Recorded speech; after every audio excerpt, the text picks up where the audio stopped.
एक ऐसा स्टॉक जिसके बारे में मैं 2 बार वीडियो बना चुका हूँ। यानी कि जब मैंने फर्स्ट टाइम वीडियो बनाया था तब ये 77 पे ट्रेड कर रहा था और सेकंड टाइम पे ये 161 पे ट्रेड कर रहा था। उसके बाद इसने 185 का हाई लगाया है। तो अब हम ये स्टॉक यानी कि मार्क्सन्स फर्मा के बारे में इसलिए डिस्कस कर रहे हैं क्योंकि बहुत से लोगों का मानना है कि इस स्टॉक में यहाँ से भी अच्छा ग्रोथ हो सकता है। जिनमें से एक सेबी रजिस्टर्ड एडवाइजरी फर्म जिसका नाम है वेंचुरा सिक्योरिटीज लिमिटेड, इसने इस स्टॉक का अपसाइड टारगेट दिया है जो कि देखा जाए तो बहुत अच्छा टारगेट प्राइस है। इसने फर्स्ट टाइम इस स्टॉक का रिकमेंडेशन नहीं दिया है, जबकि इसने जब इस स्टॉक का रिकमेंडेशन दिया है तब इसका टारगेट अचीव हुआ है। लेकिन एज ए स्मार्ट इन्वेस्टर हमें केवल टारगेट प्राइस देखकर या फिर किसी के कहने पे इन्वेस्ट नहीं करना चाहिए, बल्कि हमें उसमें ग्रोथ पोटेंशियल का रीजन मालूम होना चाहिए जिससे हम कॉन्फिडेंटली उस स्टॉक को होल्ड कर पाएंगे। तो आज के वीडियो में हम मार्क्सन्स फर्मा लिमिटेड का एनालिसिस करेंगे और वीडियो को लास्ट तक देखिएगा क्योंकि इसी वीडियो में मैं इसका टारगेट प्राइस भी बताने वाला हूँ। लेकिन ये हमारी तरफ से कोई बाई और सेल का रिकमेंडेशन वीडियो नहीं है, जबकि ये वीडियो केवल एजुकेशन पर्पस के लिए है। और हमारे एफर्ट्स को अप्रिशिएट करने के लिए वीडियो को लाइक और चैनल को सब्सक्राइब कर लीजिए जिससे हमें और भी मेहनत करने का मोटिवेशन मिलता है। तो सबसे पहले इसके बिजनेस मॉडल की बात करें तो कंपनी स्पेशली ओटीसी यानी कि over the counter and prescription drug पे बिजनेस करती है। ओवर द काउंटर मेडिसिन ऐसे मेडिसिन होते हैं जिनको लेने के लिए डॉक्टर के प्रिस्क्रिप्शन की जरूरत नहीं होती, जिसमें pain management, upper respiratory, digestive health, VMS यानी कि vitamin, minerals and supplements and skin care product company manufacture करती है। और प्रिस्क्रिप्शन सेगमेंट में cardiovascular system, central nervous system, oncology, anti diabetics and antibiotic जैसे मेडिसिन मैन्युफैक्चर करती है। Company का स्ट्रेंथ ये है कि हाईली रेगुलेटेड मार्केट्स में इसका स्ट्रॉन्ग प्रेजेंस है,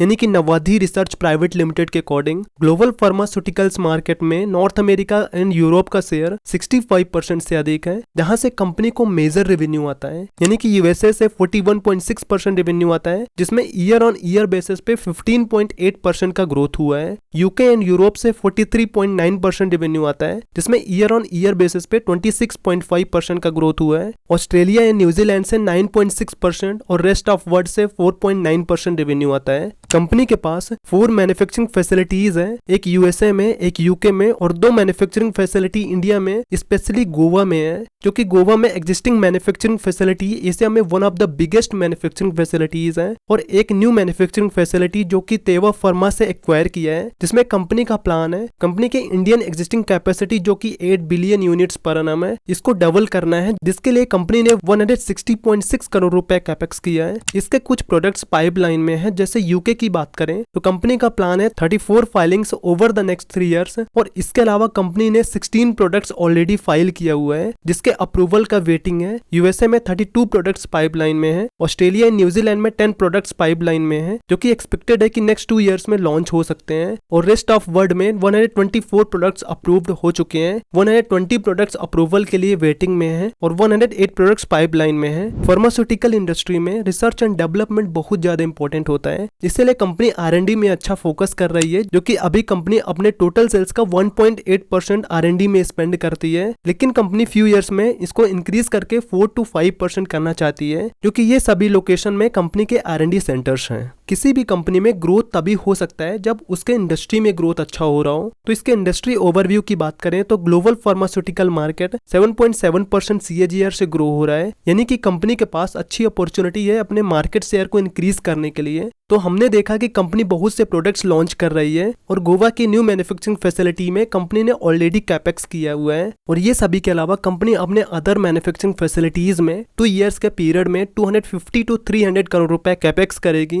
यानी कि कंपनी अपने एक्सपेंशन में अच्छा फोकस कर रही है, जिससे कंपनी अपने रेवेन्यू का नेक्स्ट टारगेट जो कि 3000 करोड़ रुपए है जिसको अचीव कर सकती है, क्योंकि कंपनी ने अपना फर्स्ट रेवेन्यू टारगेट जो कि 2000 करोड़ रुपए था जिसको जस्ट 12 मंथ में ही क्रॉस किया है। तो कंपनी के रेवेन्यू में ग्रोथ की वजह से इसके प्रॉफिट और स्टॉक प्राइस में भी अच्छा ग्रोथ हो सकता है। लेकिन हम इसका टारगेट प्राइस आगे देखेंगे, उससे पहले इसके फंडामेंटल की बात करें तो ये अभी स्मॉल कैप कैटेगरी में आता है, यानी कि इसके पास अभी ग्रोथ के लिए अच्छा स्पेस है। इसका स्टॉक पीस के इंडस्ट्री पीस से कम है, यानी कि स्टॉक अभी अंडर वैल्यूड है और पेग रेशियो के हिसाब से इसमें अभी स्ट्रॉन्ग बाइंग इंडिकेशन बन रहा है। इसका रिटर्न ऑन कैपिटल एम्प्लॉयड और रिटर्न ऑन इक्विटी बहुत अच्छा है। कंपनी के ऊपर ज्यादा डेट बर्डन भी नहीं है, जबकि इसका रिजर्व्स बहुत अच्छा है जो कि हर क्वार्टर इंक्रीज हो रहा है। इसका 3 ईयर का कंपाउंडेड कंपाउंडेड सेल्स ग्रोथ 17.8% और 3 ईयर का कंपाउंडेड प्रॉफिट ग्रोथ 30% है, जो कि कंपनी का सेल्स और प्रॉफिट पिछले कुछ सालों में देखें तो कंसिस्टेंटली ग्रोथ हो रहा है। बाकी इसका कैश फ्लो की बात करें तो cash from operating activity increase हुआ है और इसके अलावा 2 साल से cash from financing activity negative से पॉजिटिव में आया है।